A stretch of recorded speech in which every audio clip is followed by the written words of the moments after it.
الحمد لله رب العالمين والصلاة والسلام على خير الخلق محمد وعلى آله وصحبه أجمعين. وعن جرير بن عبد الله رضي الله عنه قال: أتيت رسول الله صلى الله عليه وسلم أبايعه فقلت: هات يدك واشترط علي وأنت أعلم بالشرط. فقال: أبايعك على ألا تشرك بالله شيئا وتقيم الصلاة وتؤتي الزكاة وتنصح المسلم وتفارق المشرك. أخرجه أحمد والنسائی. محترم حضرات، ہمارے سامنے وہی حدیثیں ہیں کہ اللہ کے نبی صلی اللہ علیہ وسلم صحابہ سے کن کن باتوں پر بیعت لیتے تھے. تو سب سے پہلی بیعت شرک کے خلاف ہوتی تھی. یہ حدیث کے راوی جسے ہم نریٹر کہتے ہیں، وہ ہیں جریر بن عبداللہ رضی اللہ عنہ. قبیلہ بجیلہ جو یمن کا ایک ٹرائب ہے یمن کا، تو وہاں سے جریر بن عبداللہ رضی اللہ تعالیٰ عنہ آئے. یمن کا یہ قبیلہ تھا. وہ ہجرت مدینہ پہنچنے کے اللہ کے نبی صلی اللہ علیہ وسلم جب مدینہ آئے تو 9واں سال تھا. 9 سن ہجرت کے بعد کا 9 سن ہجری تھا، جس کو عام طور سے عام الوفود کہتے ہیں. عام الوفود جب اسلام پھیل گیا، لوگ جگہ جگہ سے آنے لگے ٹیم کی شکل میں. طائف سے، یمن سے، قبیلہ اشاعرہ، جگہ جگہ سے لوگ آ کر اللہ کے نبی صلی اللہ علیہ وسلم کے ہاتھ پر اسلام قبول کرنے لگے.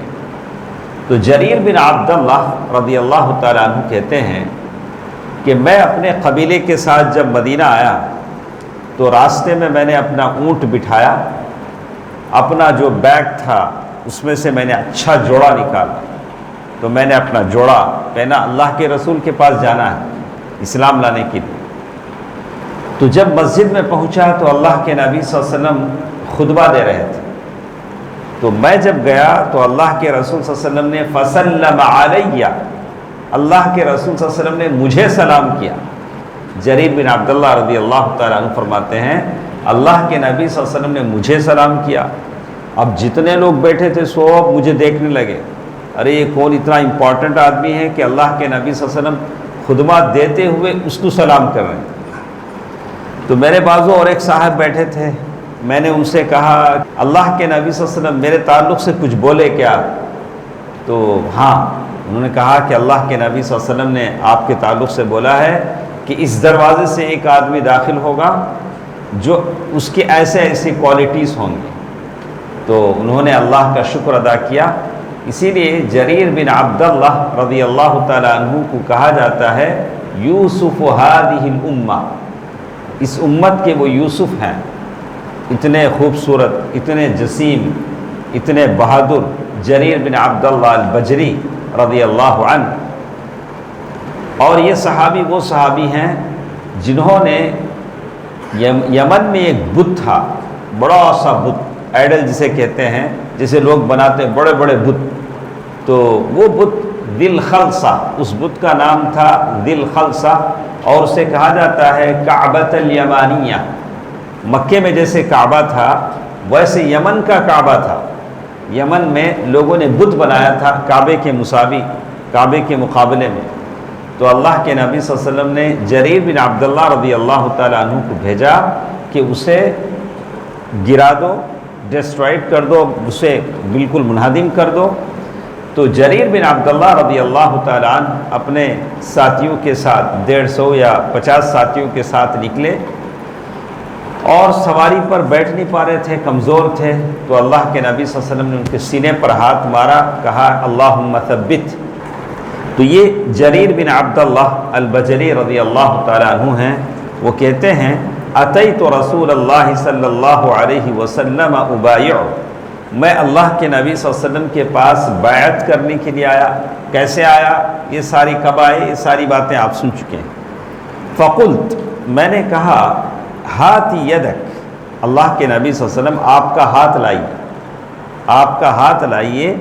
وَاشْتَرِطْ عَلَيَّ وَأَنْتَ أَعْلَمُ بِالشَّرْطِ، آپ جو کنڈیشن چاہے لگا لیجئے، آپ کنڈیشن لگانا اچھا جانتے ہیں۔ جریر بن عبداللہ رضی اللہ تعالیٰ عنہ نے کہا، فقال، اللہ کے نبی صلی اللہ علیہ وسلم نے فرمایا، أُبَايِعُكَ عَلَىٰ أَلَّا تُشْرِكْ بِاللَّهِ شَيْئًا، اللہ کے نبی صلی اللہ علیہ وسلم نے فرمایا کہ میں بیعت لیتا ہوں کہ تم اللہ کے علاوہ کسی کے ساتھ، اللہ کے ساتھ کسی کو شریک نہیں کرو گے۔ دیکھا آپ نے شرک کتنا برا چیز ہے، اور ہم شرک دیکھ کر بھی خاموش رہتے ہیں، کسی کو کچھ بولنا پسند نہیں کرتے، بولا نہیں، لڑائی ہو جائے گی، فتنہ ہو جائے گا، ہنگامہ ہو جائے گا۔ لیکن کم از کم اگر مسلمان ہے، کسی قبر کو سجدہ کرتا ہے، آپ اسے سمجھا تو سکتے ہیں۔ بہرکیف معاملے میں جب کسی چیز کو ختم کرنا پڑتا ہے تو رسک ہوتا ہی ہے، تھوڑا بہت محاذ آرائی تو ہوتی ہے، آپ کو مشکل فیس کرنا پڑتا ہے، اتنا آسان نہیں ہے دعویٰ کرنا، تو دعویٰ کرنے میں تھوڑی بہت ڈیفیکلٹیز آتی ہیں، اسے آپ کو برداشت کرنا پڑے گا، لیکن اس شرک کو آہستہ آہستہ ختم کرنا پڑے گا انشاءاللہ۔ تو کہتے ہیں، اور ایک چیز انہوں نے کہا، وَتُقِيمَ الصَّلَاةَ، نماز کی پابندی کرو گے۔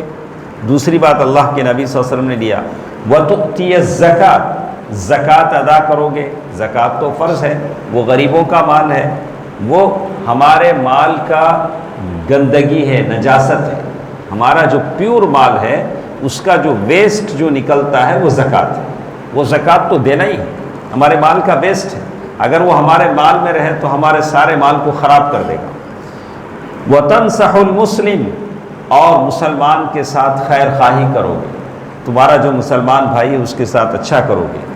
وَتُفَارِقَ الْمُشْرِكِ، مشرک سے الگ رہو گے۔ سبحان اللہ، اس کا کیا مطلب ہے؟ مشرک سے الگ رہو گے۔ آپ مشرک کو قلبی محبت دے نہیں سکتے جیسے ایک مومن کو دے سکتے ہیں، اس کے ساتھ ڈیل کر سکتے ہیں، بزنس کر سکتے ہیں، اسے آپ نوکر رکھ سکتے ہیں۔ اللہ کے نبی صلی اللہ علیہ وسلم نے جب ہجرت کیا تو گائیڈ جو تھا وہ نان مسلم تھا۔ اللہ کے نبی مکے سے مدینہ ہجرت کر رہے ہیں، لیکن اللہ کے نبی کا جو گائیڈ ہے، وہ راستہ بتانے والا ہے، وہ نان مسلم ہے۔ جو آپ کے دشمن نہیں ہیں وہ آپ ان کے ساتھ اچھا بیہیویئر کر سکتے ہیں، لیکن جو آپ کے دشمن ہیں ان کے ساتھ آپ ڈسٹنس مینٹینس کریں گے، زیادہ ان کو دلی محبت دینے کی اجازت نہیں ہے۔ لیکن انسانیت کے بل بوتے پر ان کے ساتھ آپ اچھا سلوک کر سکتے ہیں تاکہ آپ دعویٰ کر سکیں، آپ اچھے اخلاق سے بتا سکتے ہیں۔ اسلام کا یہ حکم ہے۔ اس حدیث کو امام احمد نے روایت کیا ہے۔